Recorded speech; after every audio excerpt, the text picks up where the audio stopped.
అందరు నమస్కారం. నా పేరు నరేష్. వెల్కమ్ బ్యాక్ మన యూట్యూబ్ ఛానల్. అయితే తిరుమల లడ్డు దీని గురించి దేశవ్యాప్తంగా మాట్లాడుకుంటున్నారు. దీని గురించి దేశవ్యాప్తంగా చర్చించుకుంటున్నారు. ఆ లడ్డూలో జరిగిన కల్తీ గురించి ఎంతోమంది భక్తుల మనోభావాలు దెబ్బతీసే విధంగా గత ప్రభుత్వం చేసిన తప్పుల వల్ల, గత ప్రభుత్వం తీసుకున్న నిర్ణయాల వల్ల, వాళ్ళ అధికార మదంతో చేసిన పనుల వల్ల ఈ రోజున ఎంతో మంది కోట్లాది మంది భక్తులు మనోభావాలు దెబ్బతిని ఈ రోజున దేశవ్యాప్తంగా రోడ్డు మీదకి వచ్చి నిరసన తెలియజేస్తున్నారు. మనిషి అన్నవాడు ఇలా దేవుడి పట్ల ఇలా ప్రవర్తిస్తారా, ప్రసాదంలో ఇలాంటి ఒక కల్తీ నెయ్యిని వాడతారా అని చెప్పేసి చాలా భక్తులు చాలా ఆవేదన చెందుతున్నారు.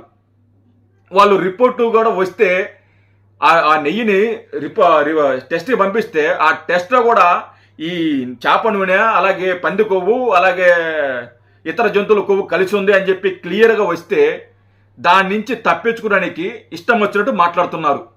ఈ జబర్దస్త్ రోజా, ఈ గబ్బు రోజా ఇది నిన్నొచ్చి మాట్లాడుతుంది. తిరుమల ఎలాంటి కల్తీ జరగలేదు, లడ్డూలో కల్తీ జరగలేదు, అది కావాలని చంద్రబాబు నాయుడు కావాలనే మాట్లాడుతున్నారు, కావాలనే దేవుడితో రాజకీయం చేస్తున్నాడు. ఒకసారి చంద్రబాబు నాయుడు తప్పించుకున్నాడు, ఈసారి తప్పించుకోడు, ఈసారి ఖచ్చితంగా లేచిపోతాడు అని చెప్పి పెద్ద పెద్ద ముద్ర మాట్లాడుతుంది ఈ జబర్దస్త్ రోజా, ఈ గబ్బు రోజా. ఇదేం మాట్లాడుతుందో దీని సంగతి నేను చూస్తా. ఒకసారి లైక్ చేయండి, షేర్ చేయండి, సబ్స్క్రైబ్ చేసుకోండి. ఈ జబర్దస్త్ రోజా, ఈ గబ్బు రోజా ఏం మాట్లాడుతుందో ఒకసారి విని దీనికి ఖచ్చితంగా బాగా గట్టిగానే ఇద్దాం. ఈ మధ్య కాలంలో ఎక్కువ వేయలేదు కదా, మనం ఎప్పుడో ఇచ్చా, ఈసారి గట్టిగానే ఇద్దాము. ఇదేం మాట్లాడుతుందో ఒకసారి విందాం. తిరుపతిలో లడ్డూ తయారు చేయడంలో యానిమల్ ఫ్యాట్ ఒక ఇంగ్రీడియంట్ లా ఉన్న పదార్థాలు వైఎస్ఆర్సీపీ గవర్నమెంట్ ఉన్నప్పుడు వాడారు. ఇది కోట్ల మంది సెంటిమెంట్ కి సంబంధించిన విషయం. దీని మీద మీకు ఏమంటారు? ఎందుకంటే చాలా పెద్ద అలిగేషన్, చాలా సీరియస్ అలిగేషన్. మొత్తం కంట్రీ నాకైతే షాక్ వచ్చింది. చంద్రబాబు నాయుడు ఎందుకు వచ్చింది షాకు నేను చెప్పనా? అరే మనం చేసిన తప్పులు బయటపడ్డాయి, ఎలా బయట పెట్టారు వీళ్ళు. అరే 700 రూపాయలు ఉన్న నెయ్యిని మనం 300 కొనుగోలు చేసి మధ్యలో మనం ఆ డబ్బుని మింగేశాము. ఇది ఎవడు కనుక్కోలేడు అనుకున్నాము. చంద్రబాబు నాయుడు గారు వచ్చి అధికారంలోకి వచ్చిన తర్వాత కనిపెట్టాడు, మనం దొరికిపోయాము అడ్డంగా అని షాక్ అయ్యావా రోజా, జబర్దస్త్ రోజా, గబ్బు రోజా నువ్వు? తర్వాత దిగజారిపోయి పాలిటిక్స్ కోసం ఎంత దూరంకైనా అబద్ధాలు చెప్పగలడా? ఎవరు పాలిటిక్స్ కోసం, అధికారం కోసం దిగజారిపోయి ఎంతకన్నా అబద్ధాలు ఆడేది, ఎంతకన్నా దిగజారేది? ఎవరు చెప్తున్నావు? నువ్వు కదా పదవుల కోసం, సీట్ల కోసం అడ్డమైన పనులు చేసేది నువ్వు కదా, అడ్డమైన వాళ్ళ అడ్డమైన చోట్లకు వెళ్ళేది నువ్వు కదా, అడ్డమైన చోట్లలో తిరిగేది నువ్వు కదా. నీ సీటు కోసం, నీ అవసరాల కోసం 500 కూడా చెయ్యరాని పనులు, అడ్డమైన పనులు చేసింది నువ్వు కదా. నీ మంత్రి పదవి కోసం నువ్వు చేసిన పనులు, నీచమైన పనులు ఎవరు తెలియదు అనుకుంటున్నావు? ఎమ్మెల్యే సీటు కోసం నువ్వు చేసిన పనులు ఎవరు తెలియదు అనుకుంటున్నారు? నువ్వు వైసీపీలో చేరడానికి చేసిన నీచమైన పని ఎవరు తెలియదు అనుకుంటున్నావు? నీ రాజకీయ భవిష్యత్తు కోసం నువ్వు ఎంతకన్నా దిగజారి నీ క్యారెక్టర్ కూడా వదిలేసి పదవి ఉంటే చాలు, అధికారం ఉంటే చాలు, నాకు సీట్ వస్తే చాలు అని చెప్పేసి నీ గౌరవాన్ని, నీ మానవత్వాన్ని అన్ని కూడా తాకట్టు పెట్టి రాజకీయాలు ఎదగటానికి అడ్డమైన పనులు చేసేది ఎవరు? నువ్వు కదా జబర్దస్త్ రోజా, గబ్బు రోజా, నువ్వే కదా. చంద్రబాబు నాయుడు గారికి ఏం అవసరం, పవన్ కళ్యాణ్ గారికి ఏం అవసరం చెప్పు? నువ్వు అడ్డమైన పనులు చేసి నువ్వు. తర్వాత పిచ్చింది స్టేట్మెంట్ చూస్తే.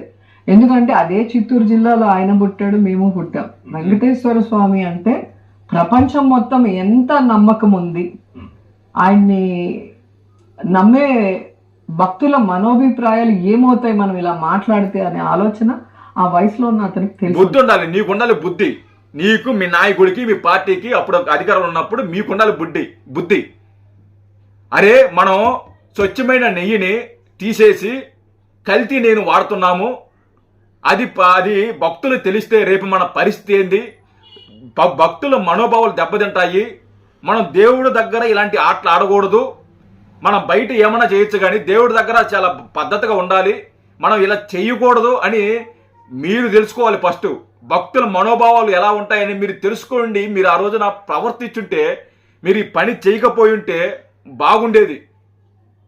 చేసింది మీరు 700 రూపాయలు 800 కేజీ 800 రూపాయలు ఉన్న నెయ్యిని కేవలం 300లకే నీ అమ్మ మొగుడిస్తాడా? నెయ్యి, స్వచ్ఛమైన నెయ్యి 300 రూపాయలకి నీ అమ్మ మొగుడిస్తాడా? నీ మొగుడిస్తాడా? లేకపోతే నీ అన్న ఇస్తాడా? ఎవడిస్తాడు? చెత్త మాటలు మాట్లాడుతున్నావు. ఈరోజు కేవలం ప్రతిదాన్ని రాజకీయంగా ముడేసి, ప్రతిదాన్ని రాజకీయంగా తాను సర్వైవ్ అవటానికి, తన తప్పులు కప్పిపుచ్చుకోవడానికి ఇలా డైవర్షన్ పాలిటిక్స్ లో ఇంత ఘోరంగా దిగుచారుతారని నేను అనుకోలేదు. డైవర్షన్ పాలిటిక్స్ ఏమీ లేదు. నీకు సిగ్గుందా నీకు అసలుకే? డైవర్షన్ పాలిటిక్స్ ఏముంది? ఇప్పుడు అంతలోన ప్రభుత్వం మీద ఏం వ్యతిరేకతుంది డైవర్షన్ చేయడానికి? ఏమీ లేదు. గతం నుంచి కూడా పవన్ కళ్యాణ్ గారు, చంద్రబాబు నాయుడు గారు చెబుతూనే ఉన్నారు.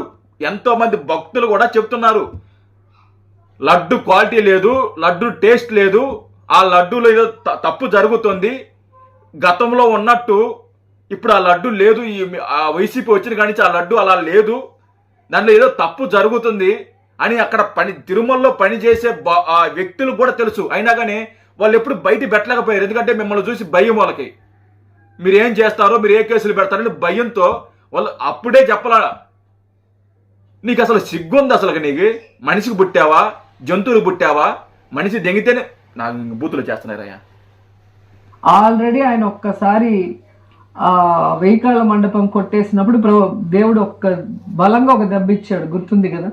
సిగ్గుందా దీనికి అసలుకే? ఒక మనిషి చావు కోరుకుంటుంది. దీన్ని మనిషికి పుట్టావా లేకుంటే పందికి పుట్టావా? పందిలాగా బలిసి, పందిలాగా తిని, పంది కొవ్వు తిని నువ్వు అడ్డంగా బలిసి కొట్టుకుంటున్నావు. నువ్వు మాట్లాడేది నువ్వు మాట్లాడే మాటలో సిగ్గులేనిదానా? మనిషికి పుట్టావు నువ్వు అసలు, లేకుంటే ఆ పందికి ఏమైనా పుట్టావు నువ్వు? నువ్వు నిజంగా పందికే పుట్టి ఉంటావు. నీ మనిషి జన్మ అయితే కాదు నీది మనిషి జన్మ కాదు, పంది జన్మ కూడా కాదు. దానికి మించి ఏమన్నా జన్మలుంటే అది నీది. సిగ్గులేని మాటలు. ఇప్పటికైనా మారుతాడు అనుకున్నాను, కానీ మళ్ళీ దేవుడి దగ్గరే ఇతను పాలిటిక్స్ చేస్తున్నాడు కాబట్టి దేవుడే చూసుకుంటాడు. ఎవరు తప్పు చేస్తే దేవుడు క్షమించాడు. ఎవరు తప్పు చేసినా కానీ దేవుడు క్షమించాడు. దేవుడి దగ్గర ఎలాంటి ఆటలు ఆడితే దేవుడే శిక్షిస్తాడు. మీరు చేసిన పనులు ఇవి, మీరు చేసిన నీచమైన దరిద్రం ఇది, మీరు చేసిన ఎదవ పనులు ఇవి. నువ్వు వచ్చి నీతి కబుర్లు, టాపిక్ డైవర్ట్ చేయడానికి, అది డైవర్ట్ చేయడానికి ఈ రోజున అడ్డంగా దొరికిపోతే నువ్వు వచ్చి నీతి కబుర్లు మాట్లాడుతున్నావు. ఇక్కడికి వచ్చి జబర్దస్త్ రోజా, గప్పు రోజా. సిగ్గుందా నీకు అసలుకు? నీకు అసలు సిగ్గుందా? ఏం మాట్లాడుతున్నావు నువ్వు అసలుకి? మనిషికి పుట్టావా, జంతువులకు పుట్టావా? నువ్వు కడుపుకి అన్నమేగా తినేది, పెంట కాదు కదా. ఇది నోరా డ్రైనేజా? నోరు తెరిస్తే గబ్బు, నోరు తెరిస్తే బూతులు, నోరు తెరిస్తే అబద్ధాలు. నీ అమ్మ నిన్ను ఎలా అసలు నీ మొగుడు నిన్ను ఎలా భరిస్తున్నాడో నాకైతే అర్థం కాల. నీ పిల్లలు నిన్ను ఎలా భరిస్తున్నారో ఎవరికి అర్థం కాల.